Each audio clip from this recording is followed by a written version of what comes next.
Tagmula karina kaza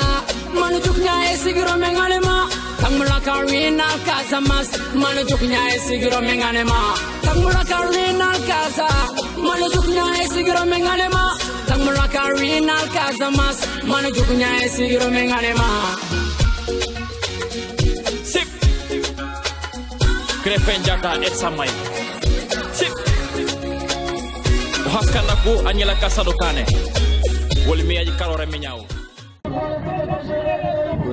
def ci daal li nga xam ne lu mu defoon ci xelam ak xolam nit ki nag ak xalaatam yàlla ak ndogalam moomoon empêchement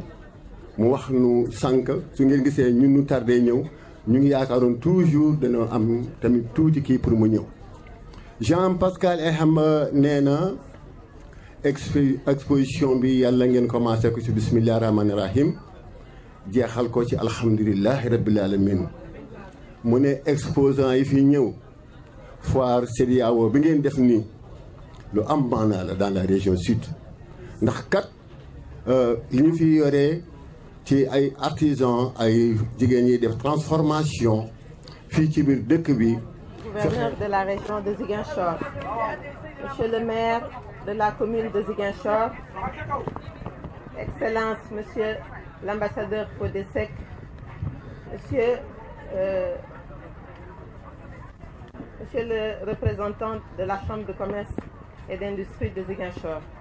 monsieur le président de la Chambre des métiers de Ziguinchor, madame la présidente de la Chambre de commerce féminine de Gambie,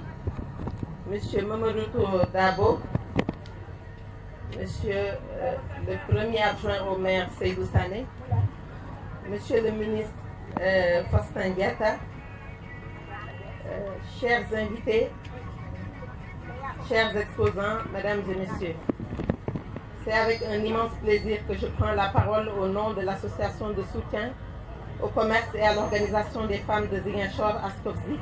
que j'ai l'honneur de diriger, pour d'abord vous remercier de votre présence à cette cérémonie d'ouverture officielle de la foire internationale de la CEDEAO à Ziguinchor. L'Askovzi, comme son nom l'indique, se veut un levier d'appui et de renforcement du pouvoir économique de la femme. Notre ambition est de contribuer à la mise en place d'un cadre propice au développement des actrices économiques qui pourraient alors jouer un rôle central dans la mise en œuvre des plans et programmes économiques tant nationaux qu'internationaux. Mesdames et messieurs, notre association est très jeune certes, mais compte déjà à son actif des réalisations significatives. C'est dans la perspective de consolider tous ces acquis qu'il faut comprendre que l'un des premiers jalons que nous, membres de l'Askovzi, avons voulu poser, c'est l'organisation de cette foire commerciale sous-régionale après celle réussie de l'année dernière. Il s'agit pour nous, au principal, de créer un cadre apte à permettre à nos adhérentes d'exposer les produits sortis de leur PME ou de leur petite entreprise familiale. Au subsidiaire, il y a aussi que nous voyons la tenue de cet événement comme un moyen de jeter un pont entre opérateurs économiques d'horizons divers. Ainsi, au sortir de cette foire et fort de la crédibilité que confère le succès dans l'organisation d'un tel événement, Askovzi compte développer des plateformes partenariales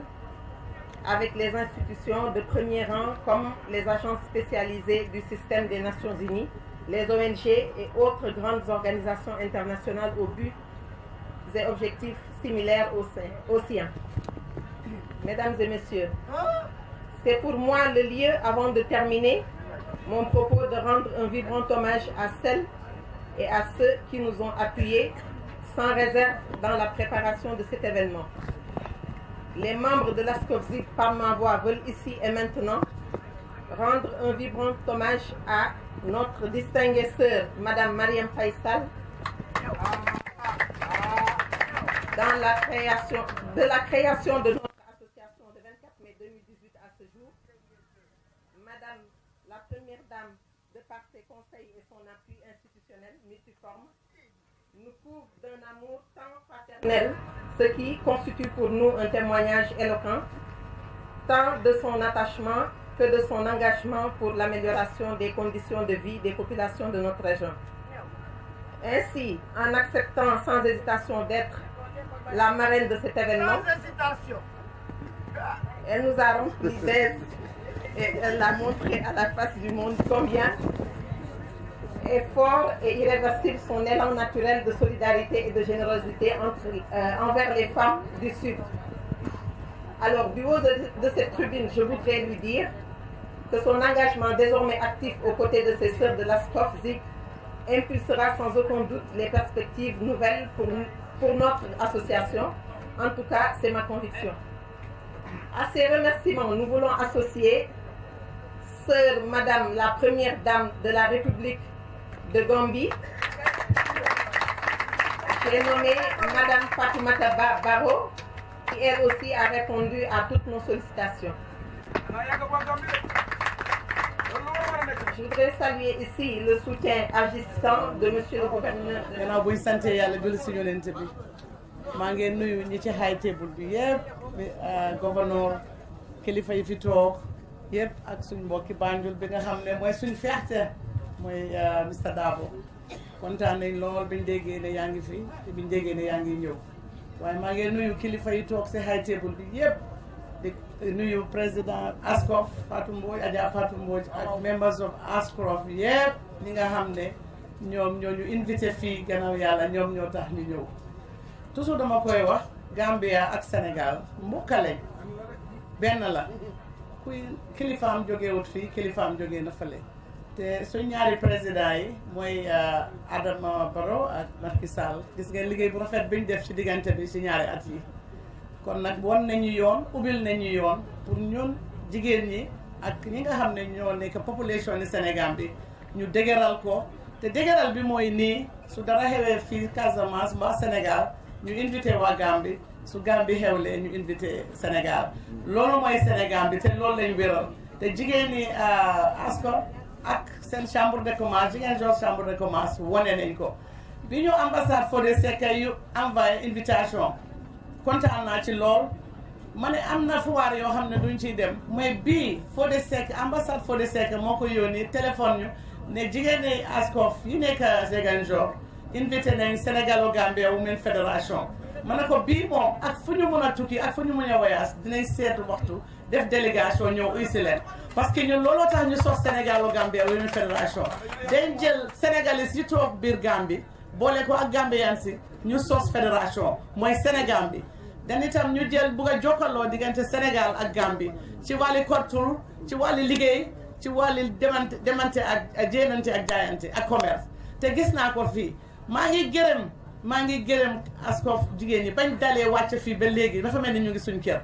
teeru nañ ñu teral nañ ñu terangal ñu kere ñu ngi ak ñoom ba benn waxtu ci guddi ñu ngi reer ñu ngi waxtaan mel ni xamante ne ay ati at lii mooy mbokka boo jógee Sénégal nga ñëw Gambie day mel ni fa nga dëkk nga jógee Gambie ñëw Sénégal ñun fi mu nekk nii man de yéen di ngeen dellu waaye man du ma delluwaat man fii lay toog te wax naa ko hôtel bi ma dëkk ma ne ko yow sa hôtel bi bugga naa sampal lu mel ni ci côté bi dinaa am laan fii mu ne ma waxtu boo paree dinañ ko fi def kon lii wane na ne ñaari fan laa am te maa ngi fi soog a ñëw waaye wane na ne dëkk boo dem ci diggante Sénégal ak Gambie day mel ni fa nga dëkk parce que suñ mbokk yaa ngi fi kon maa ngi ñaan président ASCOF dañ lay lekkaloo jigéen luñ dugga ak luñ bugg a def dina xew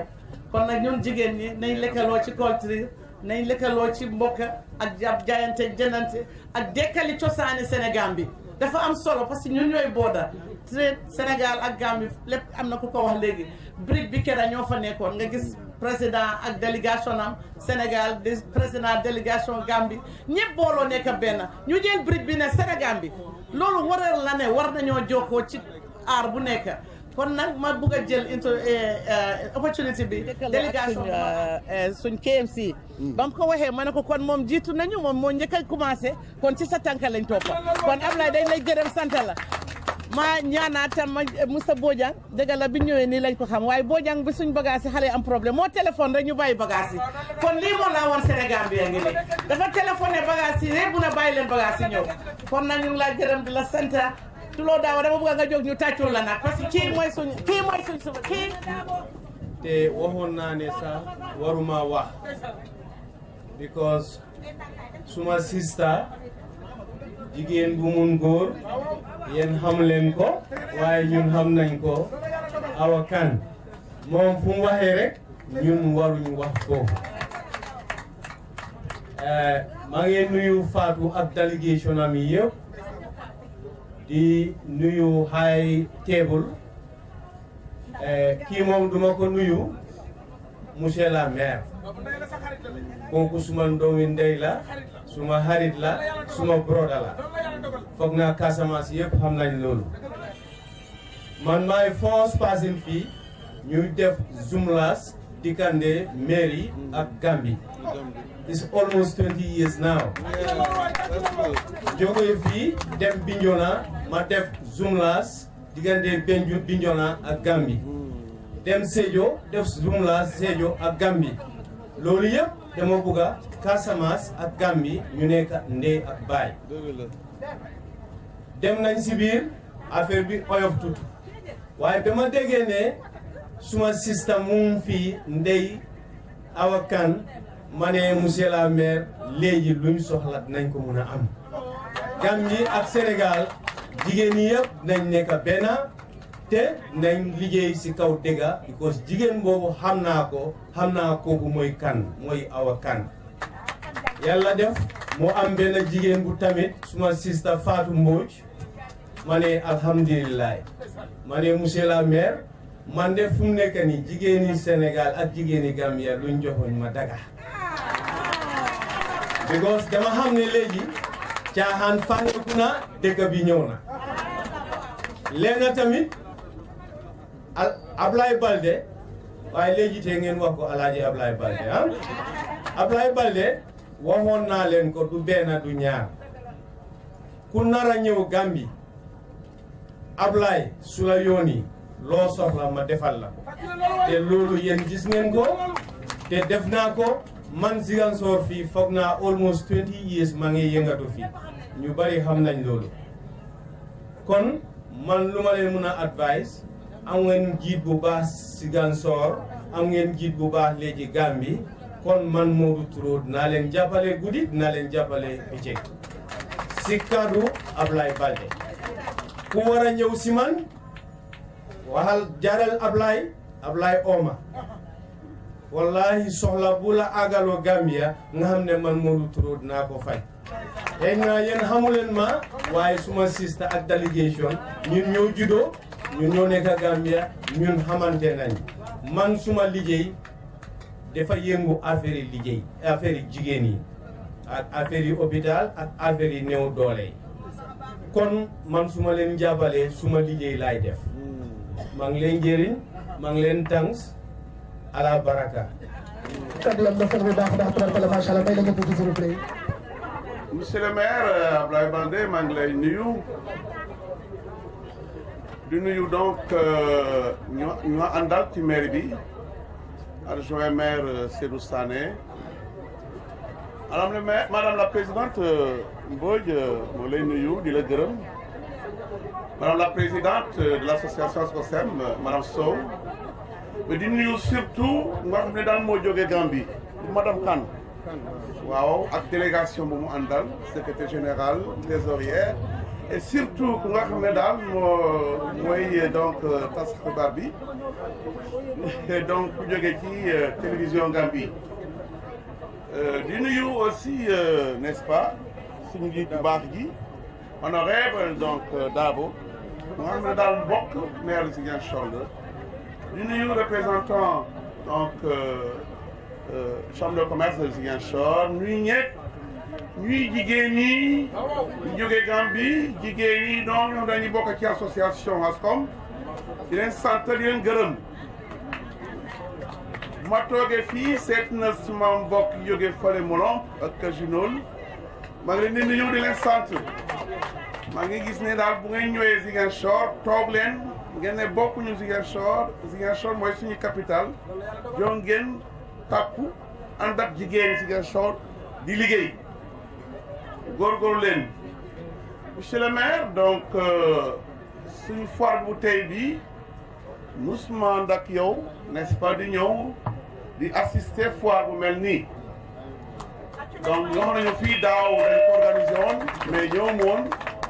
mais nu ma gis fii tey daal na suma xel lu ma jaaxal mooy dama lire ci réseau yi déglu ci rajo yi amoon na ay rëkk-rëkk lu waroon empêcher ceewaay foire bu mel nii loolu lu doy war la dama jël suma téléphone woowuma la mais dama woo sa secrétaire général wootee sa directeur de cabinet di koy laaj lan moo xew Ziguinchor lii lan la ñu expliqué ma soog a comprendre déglu naa la boo doon wax télévision ma ne daal moom mooy suma nit du dellu ginnaaw te moom dëgg la xam mooy notre enfant d'aujourd'hui n'est-ce pas cette fois c'est Dabo kii ma ne daal sa mbokk la sa xarit ku déggu la dëgg rek mooy mujje li ñu doon def yëpp ay tappale la kon donc monsieur le maire ñu ngi lay féliciter de la encourager parce que lu ngay def toujours jour et nuit defloo ko pour sa bopp danga ko def pour askan bi def ko pour sa population de la Casamance et particulièrement la population de la commune donc de Ziguinchor kon bu fekkoon ne sa xel bi leer na ci yow nga gis ko ak sa diggante ak yàlla nga xam ne daal lu ma war a def lu baax la pour askan bi jàpp ci parce que dëgg mooy mujje kon maa ngi ci gërëm di la sant bu baax. Donc je voulais saluer toutes les autorités ici présentes. Je commencerai par le haut conseiller des collectivités territoriales, le maire de Adéane, qui est parmi nous. Je salue la présence du premier vice-président du conseil départemental de Ziguinchor. Je salue le représentant du président de la chambre de commerce et d'industrie de Ziguinchor, le ministre Faustin Diatta.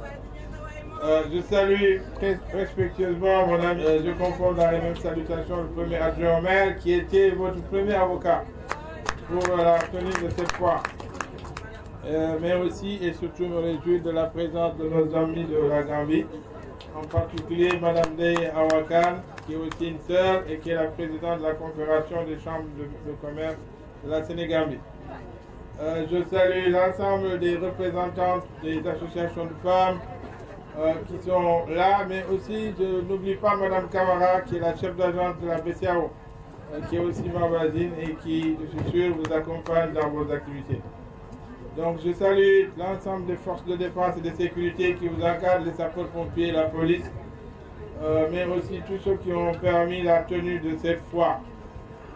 Je suis très heureux d'être là aujourd'hui. Je ne le fais pas dans un esprit que certains pensent, mais je pense que moi j'ai toujours été auprès des femmes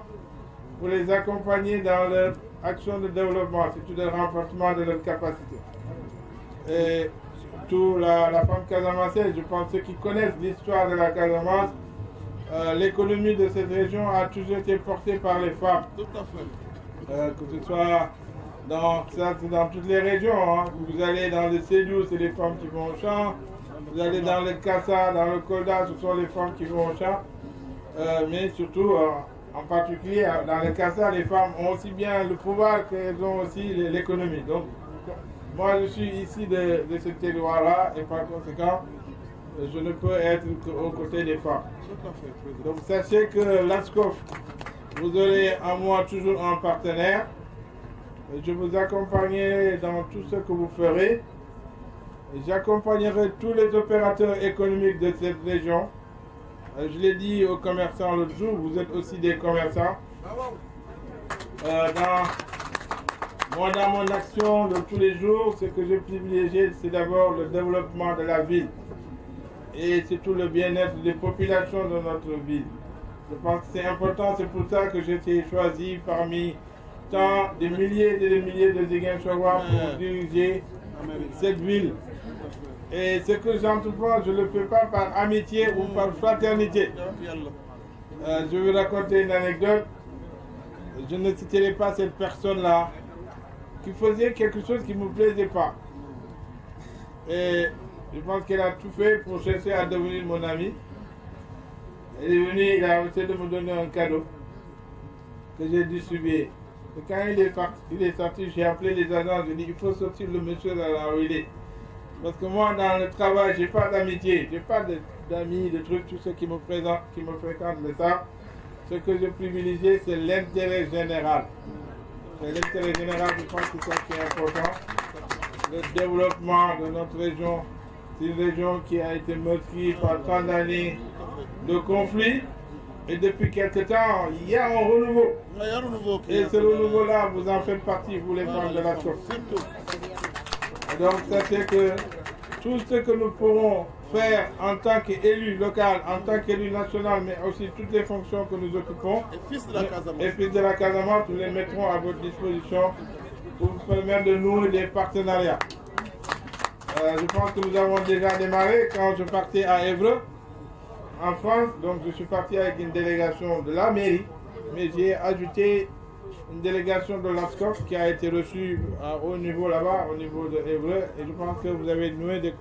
actes de coopération. Et nous sommes en train d'en faire la même chose. Il y a l'adjoint maire Taïbou Diédou qui revient de Boaké. Le maire de Boaké sera parmi nous, Inch'Allah, au début du mois au courant du mois de février pour inaugurer l'avenue de Boaké qui va porter le nom de cette rue-là qui passe devant Bostan. Et il y a aussi une belle avenue à Boaké qui porte le nom de Ziguinchor. Nous avons décidé d'établir une coopération solide. Boaké est une ville où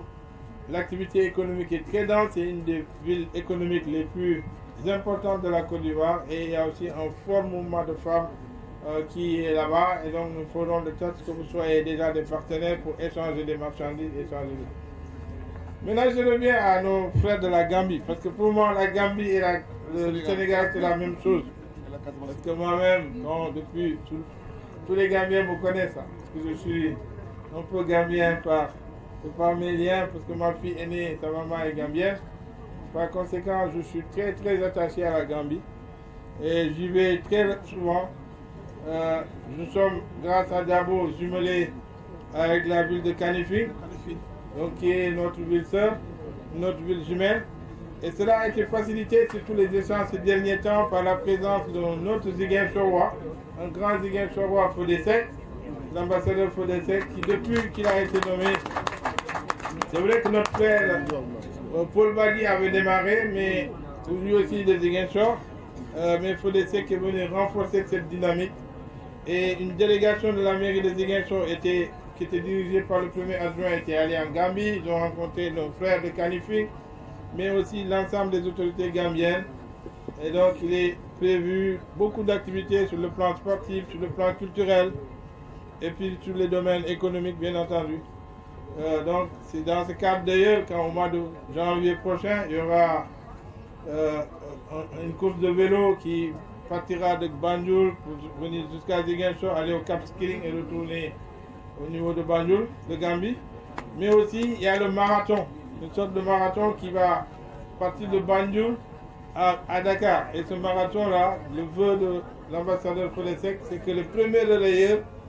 puisse venir de Ziguinchor jusqu'à Banjul et nos frères de Banjul puissent continuer. Je pense que c'est ça qui va consolider les liens entre le Sénégal et la Gambie et ce qui va consolider définitivement la Sénégambie. Donc je suis très heureux vraiment, chers sœurs. Je vous félicite pour l'organisation de cette foire. Je vous félicite pour toutes les initiatives que vous avez prises. Ce que je fais, ce n'est pas un acte de bravoure, mais c'est un acte de principe. Moi, je suis un homme de principe. J'ai pris sur un homme de l'égalité, j'appose sur un jury, je suis docteur en droit. Et par conséquent, les principes, je ne badine pas sur les principes ni sur la loi. C'est pour ça que quand vous avez posé le principe de cette foire, au départ, j'étais opposé. Branche Fatou qui est là le sait. Parce que la place Aline Sitoé Diatta, pour moi, elle est réservée pour les fêtes de fin d'année. Cette place, Doudou Mbaye elle a rappelé, elle n'a été construite ni par la mairie ni par l'État du Sénégal. Cette place a été construite par mes soins. C'est moi et des amis à moi qui l'ont construite avant de la baptiser. D'ailleurs, il y a eu un débat qui s'est posé à l'occasion du conseil municipal pour baptiser cette place parce qu'elle s'appelait la place de Ziguinchor. Quand je l'ai construite, quand j'ai envisagé la construire, je suis venu, j'ai dit au conseil municipal, la place elle va porter le nom d'Aline Sitoé Diatta. Mais tout le monde n'était pas d'accord. Donc, il y a beaucoup de conseils qui ont dit non, Aline Sitoé Diatta, le stade, beaucoup de place. Donc, il y a une dame de l'opposition municipale qui était du parti de Robert Sagna, qui a pris la parole et qui a fait un plaidoyer pour dire qu'on ne fera jamais suffisamment assez pour Aline Sitoé. J'ai dit, si vous êtes d'accord, dans ce cas, il y aura la place. C'est comme ça que j'ai construit cette place et qu'on a donné le nom d'Aline Sitoé. Donc nous allons continuer bien entendu à construire des places aussi belles parce que cette rue doit être réhabilitée totalement. L'appel d'ordre est lancé, l'entrée de Ziguinchor, là on va agrandir cette rue et elle sera une des plus belles avenues du Sénégal parce que c'est la route de la Sénégal. Donc encore une fois, félicitations chers sœurs, sachez qu'on vous accompagnera toujours dans ce que vous ferez parce que la femme casamançaise c'est d'abord le premier acteur de développement de notre région. Et vous êtes nos sœurs, vous êtes nos mamans, et nos femmes. Par conséquent, sachez que nous serons toujours derrière vous. Je pense que vous n'avez pas mis en avant cet aspect-là dans votre communication. Parce que si on savait que c'était les femmes qui organisaient, vous allez avoir le soutien de l'ensemble du Sénégal. Donc je pense que maintenant, ce que j'ai demandé, c'est que vous puissiez ouvrir cela aux commerçants à tous ceux qui souhaitent venir ici, ceux qui sont dans les marchés et qui pensent pouvoir trouver leur bonheur ici, il faut leur faciliter l'installation. Il y en a donc qui sont déjà là, donc j'encourage cela. C'est parce que bon, la foire c'est pour tout le monde, c'est une économie. Dans une ville où il y a une foire, c'est toujours le dynamisme. Il y a des foires actuellement en Mbour, il y en a à Thiès et à Dakar. Donc c'est ça qui fait que notre ville se développera. Donc moi tout ici wolof di gërëm ñëpp di gërëm ñi nekk ci table bi di nuyu bu baax sama xarit sama doomu ndey Tourou Dabo mais aussi la présidente Ndeye Awa Kane bu fédération de la confédération des chambres de commerce de la Sénégambie ak délégation mu àndal di dalal waa Gambie di leen wax ni ko fii seen dëkk la man mi di wax amen bëri naa ay xarit Gambie daanaka Gambian la et donc mu nekk dëkk boo xam ne dëkk dafa ñor waa Ziguinchor parce que ñun ak ñun benn lañ Dabo moo ñu bu ma falee maire bu ma nekkee maire ak maire yu jaar kanif yi yëpp ñoom ñoo ko bëggoon yi ak fi nekk Bengelloune ba léegi ñun ñëpp benn la ñu ngi liggéey lu xew foofu dinañu invité ñun lu xew fii dinañ leen invite parce que dëkk yëpp benn la donc ñu ngi aussi try pour gën a dëgëral suñu relationship si donc surtout bu ma gisee nag jigéenu Gambia ñëw ba fii xam ne jigéenu Casamance c'est vrai liggéey la xam te xam naa ni aussi jigéenu Gambie liggéey la xam donc xam naa ni seen lëkkaloo dina amal njëriñ ñëpp te sama xarit sama doomu ndey Tourou Dabo nee na dina si jàpp bu baax te xam naa ne que bu waxee dara dina koy jëfee jigéen ñi aussi seen activité yi ngeen di def ñun ñu koy def bu ñuy tukki léeg-léeg dañ leen di yóbbaale pour wan leen boole leen ak ñeneen ñu nekk feneen yóbbu nañ leen France am na ay maire yoo xam ne dañuy jógee Côte d'Ivoire dina ñëw bu yàggul si dëkk boo xam ne Côte d'Ivoire si économie moo bokk na si dëkk yi gën a dëgër mooy Bouaké ay sister city lañu donc ñoom dinañ fi ñëw dinañ leen lëkkale ak yeneen yoo xam ne dinañ leen ci jàppale pour gën leen dooleel donc yu mel nii vraiment dañ koy gën a rafetlu te loolu moo tax ñu nekk fii ku nekkal fi askan yi rawatina jigéen ñi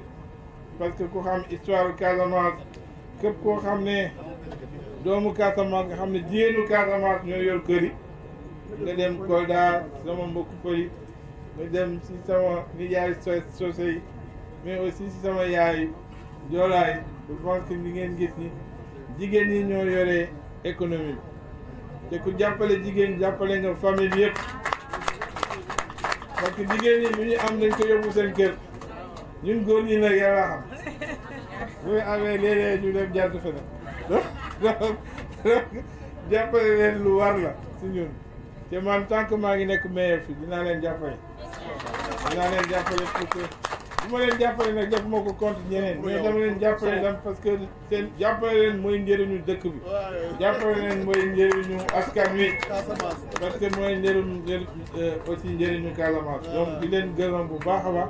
di jërëm aussi action sama nijaay la parce que sërëm mi ngi fi Fodé Seck sama nijaay la parce que sërëm bi jabarul sama tonton la mi ngi nii toog donc di ko gërëm Fodé Seck si liggéey bu muy def diggante ñaari réew mi c'est vrai que Paul Badji yi nga xam ne aussi waa Ziguinchor la Fodé Seck waa Ziguinchor ñoom ñëpp ku nekk béy na sa waar mais gis naa ni que depuis bu mu fa ñëwee jógee États-Unis Fodé mi ngi liggéey di béy waaram pour gën a dëgëral diggante yi parce que diggante yi warul yëg sëg ci politique ak diplomatie ñun ak Gambia benn lañu dañu war a lëkkaloo ci mbirum culture dañu war a lëkkaloo ci mbirum social mais économie ak yeneen domaine ak sport donc looloo waral délégation Ziguinchor jógeen na fii te sama premier adjoint sama député maire bi jiite woon ko mu demoon Gambia daje fa ak ay autorités yu bari te ñi tënk ni dañu gën a dëgëral diggante bi ci mbirum koom-koom ci mbirum sport ci mbirum culture ak yeneen fànn yi loolu waral de ci janvier bi ci wet bi di ñëw bu soobee la dina am benn genre course vélo boo xam ne dina am diggante Banjul ak Ziguinchor dinañ dem ba Cap Skirring buñ fa jógee delluwaat Gambia mais dinañ aussi dinañ amaat aussi benn marathon mooy genre lële yooyu ay ñoo xam ne dañuy daw jógee Ziguinchor ba Dakar di féliciter jigéen ñi gis naa seen taxawaay ci économie réew mi gis naa seen taxawaay ci économie bu Ziguinchor parce que man may quand même jaraafu Ziguinchor te lu ngeen def fii ñun leen ko defal Ziguinchor leen ko defal bu Ziguinchor naatee aussi ñun ngeen wax naa ko te léegi c'est ci 31 décembre bu soobee yàlla dinañu amal fi benn xew bu rëy boo xam ne peut-être que dina leen aussi jàppale ci tuuti parce que dañu am indi ay salle musique yu rëy te fii la ñu installé podium bi bu ko defee concert bi nekk ci boulevard bi je pense que loolu dina leen ñu dede kasa manula kowal kasa jiliwo muku simungu na kukane anyela kasa tangole tajodi kasanken burok na hase buku yanyo rakaramba panote kale kusanlay damungu na luju kola karor karamba esa maeleto